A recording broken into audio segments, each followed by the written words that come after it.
अस्सलामुअलैकुम dear students. इस video में हम यूनिट 10 क्लास 11 का एक पोएम हमने पढ़ा था लास्ट वीडियो में। The world is too much with us by William Wordsworth. इस पोएम के बारे में हम डिस्कस करेंगे, इसका एनालिसिस करेंगे और जितने भी इसके अंदर क्वेश्चन एमसीक्यूज़ वगैरह के बन सकते हैं उन सारी चीज़ों को हम डिस्कस करेंगे। अच्छा, सबसे पहले हम अगर देख लेते हैं the world is too much with us by William Wordsworth. ये जो है ना एक पोएम है और इसको हम सोनेट कहते हैं। ठीक है, सोनेट मैंने आपको बेसिक लिटरेचर में भी समझाया था, लेकिन यहाँ पे थोड़ा सा ये मैं बताता चलूँ कि ये जो सोनेट है, सोनेट के बारे में अगर आप देख लेते हैं, सोनेट जो होता है पोएम ऑफ 14 लाइन्स, यानी 14 लाइन्स का जो पोएम होता है उसको हम सोनेट कहते हैं। फिर सोनेट के हमारे पास दो टाइप्स होते हैं, पेट्रार्कन सोनेट या इटालियन सोनेट। ठीक है, और दूसरा हमारे पास है शेक्सपियरियन सोनेट या फिर इंग्लिश सोनेट। तो इन दोनों को हम डिस्कस करेंगे कि पेट्रार्कन सोनेट या इटालियन सोनेट क्या होता है और शेक्सपियरियन सोनेट या फिर इंग्लिश सोनेट क्या होता है। ठीक है, और इसकी स्ट्रक्चर किस तरह होती है। पेट्रार्कन सोनेट की जो है ना उसमें दो स्टैंजाज होते हैं। ठीक है, पेट्रार्कन सोनेट जो होता है उसके दो हिस्से होते हैं, या फिर उसको हम कहते हैं कि उसके दो स्टैंजाज होते हैं। जो पहला स्टेंजा होता है उसके 8 लाइंस होते हैं और 8 लाइनों वाला स्टेंजा को हम क्या कहते हैं, ऑक्टेव कहते हैं। ठीक है, जबकि पेट्रार्कन सोनेट का जो सेकंड स्टेंजा होता है उसके 6 लाइंस होते हैं और 6 लाइनों का जो स्टेंजा है उसको हम कहते हैं सिस्टेट। तो पेट्रार्कन सोनेट के दो हिस्से होते हैं, पहले वाले हिस्से को हम ऑक्टेव कहते हैं जबकि दूसरे वाले हिस्से को हम सिस्टेट बोलते हैं। इसके बाद जो इसमें इंपॉर्टेंट चीज़ है याद रखने की वो है राइम स्कीम। ठीक है, ये जो सोनेट होते हैं स्पेशली पेट्रार्कन सोनेटो, इसकी जो रैम स्कीम होती है वो फिक्स्ड होती है। ठीक है, तो इसका जो रैम स्कीम है ऑक्टेव का और सिस्टेट का। ठीक है, ऑक्टेव का जो रैम स्कीम है A B B A A B B A, ये ऑक्टेव का राइम स्कीम है। जबकि सिस्टम का जो सिस्टेट का यानी नीचे वाली जो 6 लाइन्स है उसका राइम स्कीम क्या होता है, C D E C D E. तो इस तरह आपके 14 लाइन्स का राइम स्कीम बन जाता है। ठीक है, एग्जाम्पल जो है पेट्रार्कन सोनेट का वो है the world is to much with अस। ये पोएम अगर आप देखते हैं तो इसमें पहले 8 लाइन्स है जिसको हम ऑक्टेव बोलते हैं पहला स्टेंजा, जबकि दूसरा स्टेंजा जो है वो सिस्टेट है, 6 लाइनों का है। पहला स्टेंजा का राइम स्कीम भी आपने इसको नोट करने हैं और दूसरे स्टेंजा का राइम स्कीम भी आपने नोट करने हैं। अच्छा, अब ज़रा हम शेक्सपियरियन सोनेट या इंग्लिश सोनेट को थोड़ा सा देख लेते हैं कि वो क्या होता है। और जो सेकेंड टाइप है सोनेट की वो है शेक्सपियरियन या फिर उसको हम इंग्लिश सोनेट भी कहते हैं। वो भी 14 लाइन्स का होता है, यानी सोनेट जितने भी होते हैं वो 14 लाइन्स के होते हैं। It is divided into 4 stanzas. जो शेक्सपियरियन सोनेट होते हैं ये 4 स्टेंजा का होता है। ठीक है, इसमें टोटल 4 स्टेंजाज होते हैं। 3 स्टेंजा जो होते हैं वो 4 लाइन के होते हैं। ठीक है, यानी पहले जो 3 स्टेंजाज होते हैं शेक्सपियरियन सोनेट में वो 4 लाइन्स के होते हैं और 4 लाइन का जो स्टेंजा होता है उसको हम क्वाड्रेन बोलते हैं। और 1 स्टेंजा यानी जो आखिरी स्टेंजा होता है शेक्सपियरियन सोनेट में वो 2 लाइन्स का होता है और 2 लाइन के स्टेंजे को हम कपलेट कहते हैं। तो हम ये कह सकते हैं कि शेक्सपियरियन सोनेट के 4 हिस्से होते हैं या 4 स्टेंजाज होते हैं। पहले 3 को हम क्वाड्रेंस कहते हैं, 4-4 लाइन के होते हैं, जबकि आखिरी स्टेंजा जो होता है उसको हम कपलेट कहते हैं और वो 2 लाइन का होता है। राइम स्कीम जो है शेक्सपियरियन सोनेट का वो इस तरह से है। पहले स्टेंजा का राइम स्कीम क्या है, ए बी, दूसरे का सी डी, तीसरे स्टेंजा का ई एफ, जबकि कपलेट का जो राइम स्कीम है वो जी होता है। और एक और चीज़ जो आपने याद रखनी है कि ये जो सोनेट है, पेट्रार्कन सोनेट को एक इटालियन पोएट पेट्रार्क ने इन्वेंट किया था। ठीक है, इटली में। जबकि शेक्सपियरियन सोनेट जो इसको हम शेक्सपियरियन सोनेट या इंग्लिश सोनेट इसलिए बोलते हैं क्योंकि ये शेक्सपियर ने इन्वेंट किया था। सबसे पहले ये किसने लिखा था इंग्लिश में, शेक्सपियर ने लिखा था। इस वजह से इसको शेक्सपियरियन सोनेट कहते हैं या फिर इंग्लिश सोनेट कहते हैं, क्योंकि शेक्सपियर एक इंग्लिश पोइट था। ठीक है, अब जो है ना इस पोएम के अंदर जो फिगर्स ऑफ स्पीच इस्तेमाल हुए हैं उसको ज़रा देखते हैं। ओके, फिगर ऑफ स्पीच में जो सबसे पहला फिगर ऑफ स्पीच है वो है सिमिली। सिमिली मैंने आपको पहले भी बताया था, जब हम दो डिफरेंट चीज़ों के दरमियान कंपैरिजन करते हैं बाय यूजिंग एज और लाइक, तो उसको हम सिमिली कहते हैं। इसमें जो सिमिली इस्तेमाल हुआ है इस लाइन में, एंड और up gathered now like sleeping flowers, यहाँ पे जो है ना विंड्स को कंपेयर किया है स्लीपिंग फ्लावर्स के साथ, ठीक है। तो इस लाइन में सिमिली का इस्तेमाल हुआ है। दूसरा फिगर ऑफ स्पीच जो है वो है मेटाफर। मेटाफर में हम क्या करते हैं, हम दो डिफरेंट चीज़ों को कंपेयर करते हैं डायरेक्टली विदाउट यूजिंग एज और लाइक, ठीक है। फॉर एग्जांपल, इन पहला जो मेटाफर है, वी हैव गिवन और हर्ट्स अवे, इस लाइन में एक मेटाफर इस्तेमाल हुआ है, क्योंकि हर्ट्स यहाँ पे इसका मतलब वाकई में ये दिल नहीं होता, बल्कि यहाँ पे इसका मतलब होता है लव, फीलिंग्स या इमोशंस। यानी कि हमने जो अपनी इमोशंस है, फीलिंग्स है, ठीक है, वो किसके साथ जोड़ लिए हैं, दुनियावी चीज़ों के साथ, ठीक है। यानी it means that we have lost our love for nature, कि हमारा जो नेचर के साथ मोहब्बत है, कनेक्शन है, वो हमने खो दिया है, और उसकी जगह हमने क्या किया है, दुनियावी चीज़ों में दुनियावी चीज़ों के पीछे भाग रहे हैं, ठीक है। तो ये एक मेटाफर है। दूसरा जो मेटाफर है इस पोएम का, वो उसका टाइटल भी है, या जो पहला लाइन है इस पोएम का, the world is too much with अस। यहाँ पे जो वर्ड है, the world is too much with अस, इस वर्ड से मुराद इट मीन्स मनी, बिजनेस, ठीक है। यानी ये जो कारोबार होता है, मटेरियल लाइफ होता है, वर्ल्डली लाइफ होता है, इसको सिंबलाइज कर रहे हैं यहाँ पे वर्ड, ठीक है। और इस सेंटेंस का मतलब क्या होता है, इट मीन्स मटेरियलिज्म कंट्रोल्स अस। इसका मतलब होता है कि जो कारोबार है, पैसा है, वो क्या करता है, इंसानों को कंट्रोल करते हैं, काबू में रखते हैं, यानी वो इंसानों पर हावी रहते हैं। तो ये एक पूरा एज ए होल क्या है, मेटाफर है इस लाइन में। तीसरा जो फिगर ऑफ स्पीच है उसके अंदर वो है पर्सोनिफिकेशन। अब यहाँ पे अगर हम देखते हैं पर्सोनिफिकेशन इस लाइन में इस्तेमाल हुआ है, पहला वाला, the sea that bares her bosom to the moon.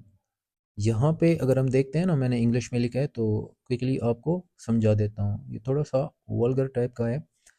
The sea is being given human like qualities, ठीक है। यानी यहाँ पे दरिया को इंसानों की तरह खूबी दी गई है, ठीक है। इस लाइन का अगर आप लिटरल मीनिंग निकालते हैं, the sea that bares her bosom to the moon, ठीक है। बेयर्स का मतलब होता है नेकेड, यानी विदाउट क्लॉथ्स। बॉसम का मतलब होता है चेस्ट, ठीक है, टू द मून, यानी जिस तरह it is like, it means that the sea is showing her chest to the moon, just like a woman showing her chest to a man, ठीक है। So woman is a human being, ठीक है, but the sea is a non living thing, it is not a human thing, ठीक है।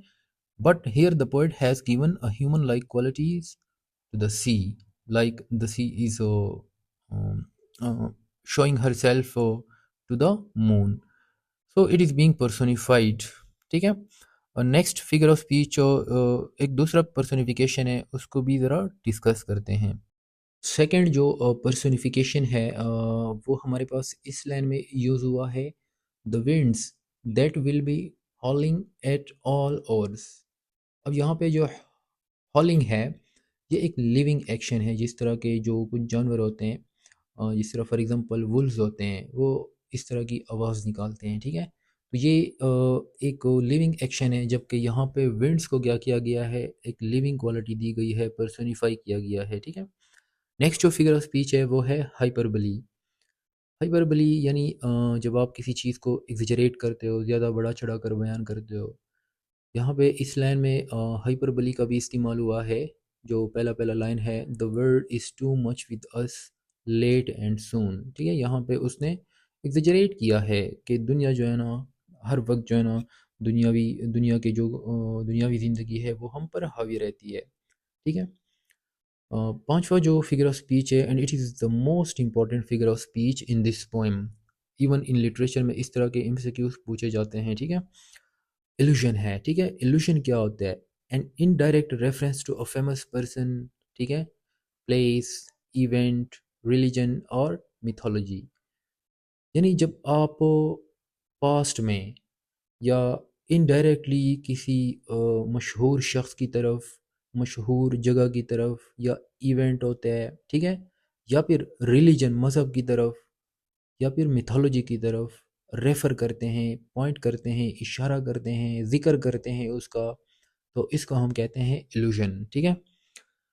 यहाँ पे मैं आप ये थोड़ा-सा आपको एम्बिगुअस यानी कन्फ्यूज़िंग लगेगा कि इल्यूज़न क्या होता है। मैं अगर आपको सादा अल्फाज में बताऊं, जब भी आप किसी को रेफरेंस देते हो ना, फॉर एग्जांपल हम इस्लाम में कहते हैं कि यार हमारे पैगंबर ने ये कहा था, हज़रत अली रज़ी अल्लाह ने ये फरमाया था, तो ये हम क्या कर रहे हैं, इल्यूजन इस्तेमाल कर रहे हैं, यानी रेफरेंस दे रहे हैं famous personality, the most famous personality हज़रत मोहम्मद सल्लल्लाहु अलैहि वसल्लम, या फिर हज़रत अली रज़ी अल्लाह अन्हु के, ठीक है, उसकी तरफ हम रेफरेंस दे रहे हैं। तो ये एक आप कह सकते हो कि रिलीजियस इल्यूजन हम यूज़ करते हैं, ठीक है। या फिर मिथोलॉजी की तरफ, मिथोलॉजी क्या होती है, एक ऐसी कहानियाँ जो कि सच नहीं होती, ठीक है। फॉर एग्ज़ाम्पल पुराने ज़माने में कहानियाँ आपने सुनी होंगी, जो परियों की कहानियाँ होती है, या देव वगैरह की कहानियाँ होती है, तो उसको हम कहते हैं मिथोलॉजी। तो ग्रीक, यानी ग्रीक जो लिटरेचर था, यूनानी लिटरेचर में ये चीज़ें बहुत आम थी। यहाँ पे आपको समझ आ जाएगी जब हम इसको डिस्कस करते हैं। पहला जो इल्यूशन है वो इस्तेमाल हुआ है इस लाइन में, जब शायर कहते हैं ना, विलियम वर्ड्सवर्थ, वो गॉड से इल्तिजा करते हैं that I would rather be a pagan suckled in a creed outworn. यहाँ पे पैगन जो है, मैंने आपको बताया भी था कि पैगन ये एक रिलीजन की तरफ इल्यूजन है। कौन से रिलीजन की तरफ? पैगनिज्म, ठीक है। पैगनिज्म ऐसा रिलीजन था, मजहब था, जो कि कुदरत यानी नेचर की इबादत करते थे वो लोग, ठीक है। वो लोग, उन लोगों का यही मानना था कि जो हवा होता है उसका एक अलग खुदा होता है, जो आसमान होता है उसका एक अलग गॉड होता है, जो दरिया होता है उसका अलग गॉड होता है, ठीक है। तो इस तरह के उनके बिलीफ्स थे। तो यहाँ पे ये पैगन का लफ्ज़ इस्तेमाल किया है, मतलब एक रिलीजियस इल्यूजन है, ठीक है, रिलीजन की तरफ उसने रेफरेंस दिया है। सेकंड जो इल्यूजन है वो इस लाइन में है, जब वो प्रोटियस का जिक्र करता है शायर, ठीक है। वो कहता है कि have a sight of Proteus rising from the sea. अब ये जो ग्रीक मिथोलॉजी थी, यानी यूनानी लिटरेचर जो था, उसमें ये कहानी मशहूर थी कि प्रोटियस कौन था। उनका ये बिलीफ था कि प्रोटियस जो है वो सी गॉड है, यानी समंदर का देवता है, ठीक है। तो यहाँ पे हम कह सकते हैं कि it is a reference to Greek mythology, ठीक है, जहाँ पे प्रोटियस जो था वो सी गॉड था, और उसके पास ये एबिलिटी थी कि वो कई उसके शेप्स वगैरह होते हैं, कई उसकी किस्में होती है, ठीक है।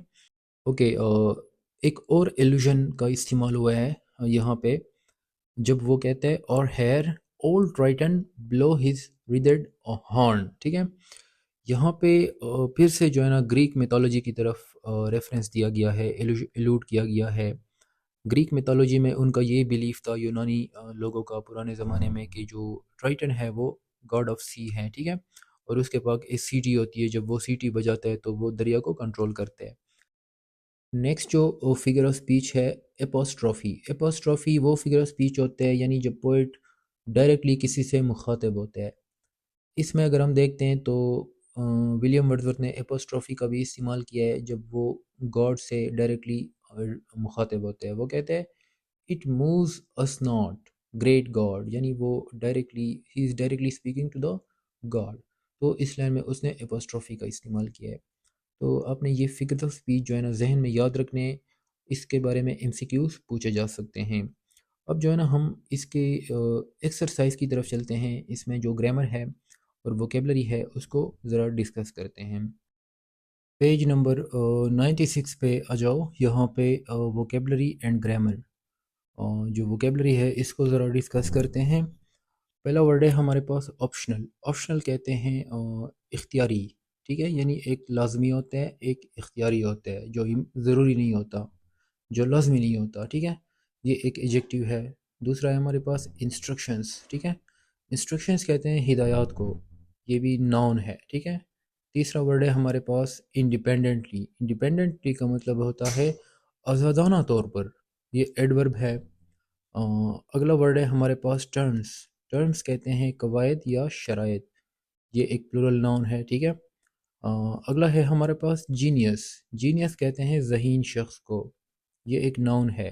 लेकिन जीनियस जो है ना, ये आप एज एजेक्टिव भी इस्तेमाल करते हो। For example, Ahmed is genius, ठीक है, अहमद जीनियस है, तो यहाँ पे ये एजेक्टिव का काम करते हैं। नेक्स्ट वर्ड है स्पेसिमेन। स्पेसिमेन कहते हैं नमूना या मिसाल, ये एक नाउन है। अगला वर्ड है हमारे पास पीयर्स। पीयर्स कहते हैं हम उम्र, यानी जब आप एक जैसी उम्र होती है, ठीक है, ये भी एक नाउन है। एक्सेप्टेबल, एक्सेप्टेबल कहते हैं काबिल कबूल, ये एजेक्टिव है। असाइनमेंट, असाइनमेंट कहते हैं काम या मश्क, ये नाउन है।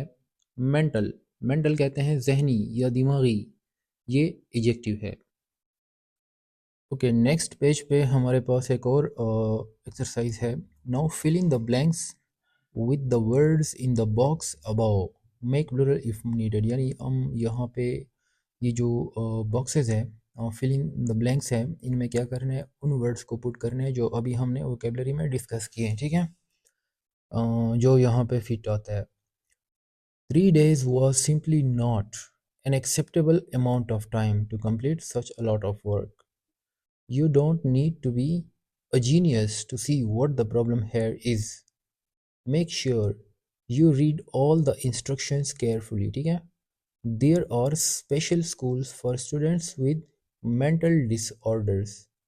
Seeing that some of their peers have one, children ask their parents for a mobile phone at a very early age. यानी जब बच्चे अपने हम उम्र लड़कों को देखते हैं तो वो जो है ना अपने पेरेंट्स से कि उनके पास मोबाइल है, तो वो भी अपने पेरेंट्स से मोबाइल मांगते हैं अर्ली उम्र में, ठीक है। When the space probe landed on Mars, the first thing it did was to take a specimen from the marital soil, ठीक है। यानी जब स्पेस प्रोब जो स्पेस में जाता है, वो जो डिवाइस था, वो जब पहली दफ़ा मेर्स पे लैंड किया गया था, तो पहला काम जो उसने किया था वो क्या था, एक नमूना या जो सैंपल था मेर के सॉइल से वो लिया था, ठीक है। The students get monthly assignment, ठीक है, असाइनमेंट्स, ठीक है। Half of the courses in our department were dash were optional, ठीक है। Children need to be taught to learn independently at primary school, otherwise they can't get anywhere in their school life, ठीक है। In most countries schools have two terms or semesters। Okay, next जो हमारे पास है वो है grammar का portion है। इसमें हमने प्रेजेंट पार्टिसिपल के ज़रिए से पुट करना है या फिर पास्ट पार्टिसिपल, ठीक है। प्रेजेंट और पास्ट पार्टिसिपल जो है ना, वर्ब की दो टाइप्स है, जो कि नॉन फाइनाइट वर्ब हमने पढ़े थे कि फाइनाइट वर्ब्स होते हैं और non finite verbs. Non finite verb में फिर तीन काइंड्स होती हैं, एक होते हैं इन्फिनेटिव, दूसरा होता है जेरेंड और तीसरा होता है पार्टिसिपल। पार्टिसिपल के दो टाइप्स मैंने पढ़ाए थे, present participle and past participle, ठीक है। दोनों एडजेक्टिव की तरह भी काम करते हैं। प्रेजेंट पार्टिसिपल कंटिन्यूअस टेंसेस में इस्तेमाल होता है, जबकि पास्ट पार्टिसिपल जो होता है वो परफेक्ट टेंसेस में इस्तेमाल होते हैं, ठीक है। तो यहाँ पे हमने क्या करना है, ये जो पैरेंथेसिस यानी ब्रैकेट में आपको वर्ड्स दिए गए हैं, इनसे हमने या तो प्रेजेंट पार्टिसिपल बनाना है या तो पास्ट पार्टिसिपल बनाना है, ठीक है। फॉर एग्जांपल, पहला जो सेंटेंस है हमारे, एक छोटा सा फ्रेज है, अडेश बॉय, आगे लिखा है वेट, तो इससे आप क्या बनाएंगे, प्रेजेंट पार्टिसिपल। अ वेटिंग बॉय, ठीक है, यहाँ पे आप वेटेड नहीं लिख सकते। दूसरा है हमारे पास an interesting story. Okay, next है हमारे पास a broken car, the forgotten pizza, forget से क्या बनेगा, फॉरगॉटन, पास्ट पार्टिसिपल बनेगा।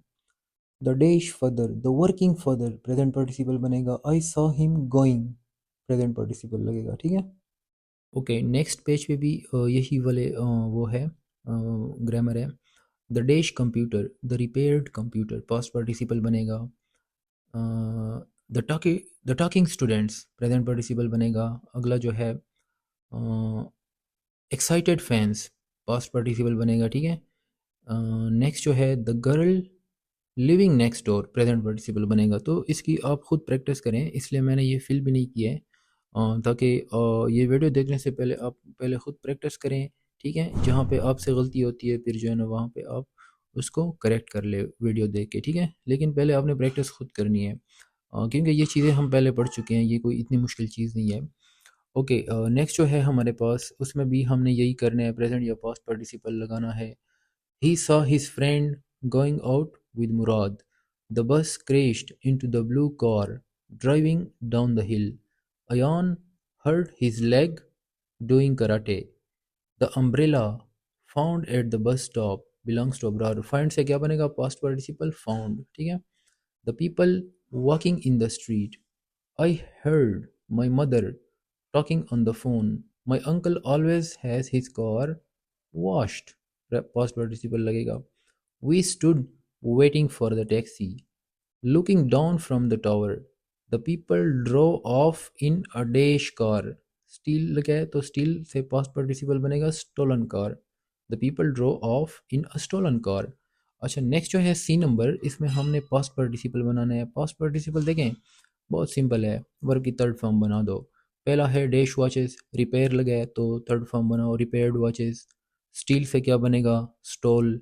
फेसिनेट से क्या बनेगा? फेसिनेटेड. ठीक है. बोर से क्या बनेगा? बोर्ड.